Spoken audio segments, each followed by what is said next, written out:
श्री परमात्मने नमः। श्रीमद्भगवद गीता प्रथम अध्याय श्लोक संख्या 8। भवान् भीष्मश्च कर्णश्च कृपश्च समेतिजः अश्वत्थामा विकर्णश्च सोमदत्ति तथैव च। आप द्रोणाचार्य और भीष्म पितामह हैं तथा कर्ण और संग्राम विजयी कृपाचार्य तथा वैसे ही अश्वत्थामा विकर्ण और सोमदत्त का पुत्र भूरिश्रवा। द्रोणाचार्य कौन थे और दुर्योधन ने समस्त वीरों में सबसे पहले उन्हें आप कहकर उनका नाम किस हेतु से लिया, आइए जानते हैं। द्रोणाचार्य महर्षि भारद्वाज के पुत्र थे। इन्होंने महर्षि अग्निवेश्य से और श्री परशुराम जी से रहस्य समेत समस्त अस्त्र शस्त्र प्राप्त किए थे। ये वेदांग वेद के ज्ञाता, महान तपस्वी, धनुर्वेद तथा शास्त्र अस्त्र विद्या के अत्यंत मर्मज्ञ और अनुभवी एवं युद्ध कला में नितांत निपुण और परम साहसी अतिरथी वीर थे। ब्रह्मास्त्र, अग्न्यस्त्र आदि विचित्र अस्त्रों का प्रयोग करना इन्हें भली भांति ज्ञात था। युद्ध क्षेत्र में जिस समय ये अपनी पूरी शक्ति से भिड़ जाते थे, उस समय इन्हें कोई भी जीत नहीं सकता था। इनका विवाह महर्षि शरद्वान की कन्या कृपि से हुआ। इन्हीं से अश्वत्थामा उत्पन्न हुए। राजा द्रुपद के ये बाल सखा थे। एक समय इन्होंने द्रुपद के पास जाकर उन्हें प्रिय मित्र कहा। तब ऐश्वर्य मद से चूर द्रुपद ने इनका अपमान करते हुए कहा, मेरे जैसे ऐश्वर्य संपन्न राजा के साथ तुम सरीखे निर्धन दरिद्र मनुष्य की मित्रता किसी भी तरह नहीं हो सकती। द्रुपद के इस तिरस्कार से इन्हें बड़ी मर्म वेदना हुई और ये हस्तिनापुर में आकर अपने साले कृपाचार्य के पास आकर रहने लगे। वहाँ पितामह भीष्म से इनका परिचय हुआ और इन्हें कौरव पांडवों की शिक्षा के लिए नियुक्त किया गया। शिक्षा समाप्त होने पर गुरु दक्षिणा के रूप में इन्होंने राजा द्रुपद को पकड़ लाने के लिए शिष्यों से कहा। महात्मा अर्जुन ही गुरु की इस आज्ञा का पालन कर सके और द्रुपद को रण क्षेत्र में हराकर सचिव सहित पकड़ लाए। द्रोण ने द्रुपद को बिना मारे छोड़ दिया, परंतु भागीरथी से उत्तर भाग का उनका राज्य ले लिया। महाभारत युद्ध में इन्होंने 5 दिन तक सेनापति के पद पर रहकर बड़ा ही घोर युद्ध किया और अंत में अपने पुत्र अश्वत्थामा की मृत्यु का भ्रममूलक समाचार सुनकर इन्होंने शास्त्र अस्त्र का परित्याग कर दिया और समाधिस्थ होकर ये भगवान का ध्यान करने लगे। इनके प्राण त्याग करने पर इनके ज्योतिर्मय स्वरूप का ऐसा तेज फैला कि सारा आकाशमंडल तेज राशि से परिपूर्ण हो गया। इसी अवस्था में धृष्टद्युम्न ने तीखी तलवार से इनका सिर काट डाला। यहाँ दुर्योधन ने आप कहकर सबसे पहले इन्हें इसलिए गिनाया कि जिनमें ये खूब प्रसन्न हो जाएं और मेरे पक्ष में अधिक उत्साह से युद्ध करें। शिक्षा गुरु होने के नाते आदर के लिए भी सर्वप्रथम आप कहकर इन्हें गिनाना युक्ति संगत ही है।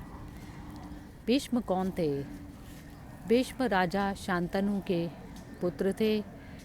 भागीरथी गंगा जी से इनका जन्म हुआ। ये द्यो नामक नवम वसु के अवतार थे। इनका पहला नाम देवव्रत था। इन्होंने सत्यवती के साथ अपने पिता का विवाह करवाने में सत्यवती के पालनकर्ता पिता के अनुसार पूर्ण युवावस्था में ही स्वयं जीवन भर कभी विवाह न करने तथा राज्य पद त्याग की भीषण प्रतिज्ञा कर ली थी। इसी भीषण प्रतिज्ञा के कारण इनका नाम भीष्म पड़ा। पिता के सुख के लिए इन्होंने प्राय मनुष्य मात्र के परम लोभनीय स्त्री सुख और राज्य सुख का सर्वथा त्याग कर दिया। इससे परम प्रसन्न होकर इनके पिता शांतनु ने इन्हें यह वरदान दिया कि तुम्हारी इच्छा के बिना मृत्यु भी तुम्हें नहीं मार सकेगी।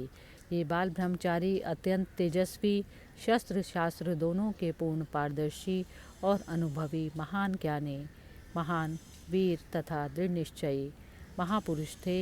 इनमें शौर्य, वीर्य, त्याग, तितिक्षा, क्षमा, दया, शम, दम, सत्य, अहिंसा, संतोष, शांति, बल, तेज, न्यायप्रियता, नम्रता, उदारता, लोकप्रियता, स्पष्टवादिता, साहस, ब्रह्मचर्य, विरति, ज्ञान, विज्ञान, मातृ पितृ भक्ति और गुरु सेवन आदि प्रायः सभी सद्गुण पूर्ण रूप से विकसित थे। भगवान की भक्ति से तो इनका जीवन ओतप्रोत था। ये भगवान श्री कृष्ण के स्वरूप और तत्व को भली भांति जानने वाले और उनके एकनिष्ठ पूर्ण श्रद्धा संपन्न और परम प्रेमी भक्त थे। महाभारत युद्ध में इनकी समानता करने वाला दूसरा कोई भी वीर नहीं था। इन्होंने दुर्योधन के सामने प्रतिज्ञा की कि मैं 5 पांडवों को तो कभी नहीं मारूंगा, परंतु प्रतिदिन 10,000 योद्धाओं को मारता रहूंगा। इन्होंने कौरव पक्ष में प्रधान सेनापति के पद पर रहकर 10 दिनों तक घोर युद्ध किया। इसके बाद शरशैया पर पड़े पड़े सबको महान ज्ञान का उपदेश देकर उत्तरायण आ जाने के बाद स्वेच्छा से देह त्याग दिया। कर्ण कौन थे, आइए जानते हैं। कर्ण कुंती के पुत्र थे। सूर्यदेव के प्रभाव से कुंती की कुमारी अवस्था में ही इनका जन्म हो गया था।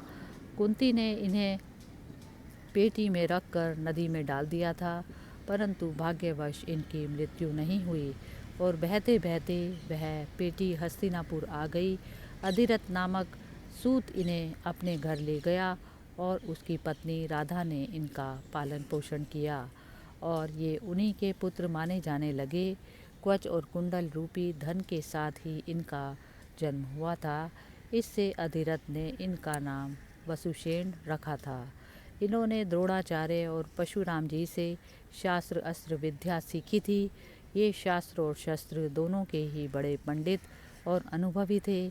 शस्त्र विद्या और युद्ध कला में ये अर्जुन के समान थे। दुर्योधन ने इन्हें अंग देश का राजा बना दिया था। दुर्योधन के साथ इनकी प्रगाढ़ मैत्री थी और ये तन मन धन से सदा उनके हित चिंतन में लगे रहते थे। यहाँ तक कि माता कुंती और भगवान श्री कृष्ण के समझाने पर भी इन्होंने दुर्योधन को छोड़कर पांडव पक्ष में आना स्वीकार नहीं किया। इनकी दानशीलता अद्वितीय थी। ये सदा सूर्यदेव की उपासना किया करते थे। उस समय इनसे कोई कुछ भी मांगता तो ये सहर्षि दे देते थे। एक दिन देवराज इंद्र ने अर्जुन के हितार्थ में ब्राह्मण का वेश धरकर इनके शरीर के साथ लगे हुए नैसर्गिक कवच कुंडलों को मांग लिया। इन्होंने बड़ी ही प्रसन्नता के साथ उसी क्षण कवच कुंडल उतार कर दे दिए। उसके बदले में इंद्र ने इन्हें एक वीर घातिनी अमोघ शक्ति प्रदान की। कर्ण ने युद्ध के समय उसी के द्वारा भीमसेन के वीर पुत्र घटोत्कच का वध किया। द्रोणाचार्य के बाद महाभारत युद्ध में 2 दिनों तक प्रधान सेनापति रहकर ये अर्जुन के हाथ से मारे गए। कृपाचार्य कौन थे, आइए जानते हैं। ये गौतम वंशीय महर्षि शरद्वान के पुत्र थे। ये धनुर्विद्या के बड़े पारदर्शी और अनुभवी हैं। इनकी बहन का नाम भी कृपी था। महाराज शांतनु ने कृपा करके इन्हें पाला था। इससे इनका नाम कृप और इनकी बहन का नाम कृपी हुआ। ये वेद शास्त्र के ज्ञाता, धर्मात्मा तथा सद्गुणों से संपन्न सदाचारी पुरुष थे। द्रोणाचार्य से पूर्व कौशल कौरव पांडवों को और यादव आदि को धनुर्वेद की शिक्षा दिया करते थे। समस्त कौरव वंश के नाश हो जाने पर भी ये जीवित रहे। इन्होंने परीक्षित को अस्त्र विद्या सिखलाई। ये बड़े ही वीर और विपक्षियों पर विजय प्राप्त करने में निपुण थे। इसलिए इनके नाम के साथ समयंती जय विशेषण लगाया गया। अश्वत्थामा कौन थे, आइए जानते हैं। अश्वत्थामा आचार्य द्रोण के पुत्र थे।